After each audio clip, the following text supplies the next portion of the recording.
నిజామాబాద్ నగరంలోని సుభాష్ నగర్, శ్రీరామాలయం, జెండా గల్లీలోని జెండా బాలాజీ ఆలయం, గంగస్థాన్, ఉత్తర తిరుపతి క్షేత్రంలో ధనుర్మాస ఉత్సవాలు భక్తి శ్రద్ధలతో కొనసాగుతున్నాయి. నిజామాబాద్ పార్లమెంట్ పరిధిలో 3 దశల్లో జరిగిన గ్రామ పంచాయతీ ఎన్నికల్లో 84 మంది సర్పంచ్లు బీజేపీ తరఫున గెలుపొందారు. పార్లమెంట్ పరిధిలోని నిజామాబాద్, జగిత్యాల జిల్లాల పరిధిలోని 6 అసెంబ్లీ నియోజకవర్గాల్లోని 34 మండలాలు, 642 గ్రామ పంచాయతీల్లో బీజేపీ మద్దతుదారులు 299 జీపీల్లో పోటీ చేసి 84 గ్రామ పంచాయతీల్లో గెలిచారు. ఇటీవల విధి నిర్వహణలో మృతి చెందిన సిసిఎస్ కానిస్టేబుల్ ప్రమోద్ కుటుంబానికి ₹1 కోటి చెక్కును పోలీస్ కమిషనర్ సాయి చైతన్య అందించారు. Police salary package, personal accidental రూపంలో ఈ చెక్ వచ్చింది.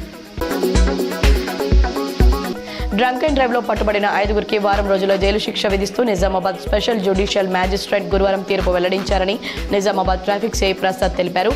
మొహమ్మద్ సోఫియాన్, బాదోడ్ నగేష్, షేక్ ఇంతియాజ్, ఓడే రాజు, విజయ్ కుమార్ మద్యం సేవించి వాహనాలు నడుపుతూ పట్టుబడ్డారన్నారు.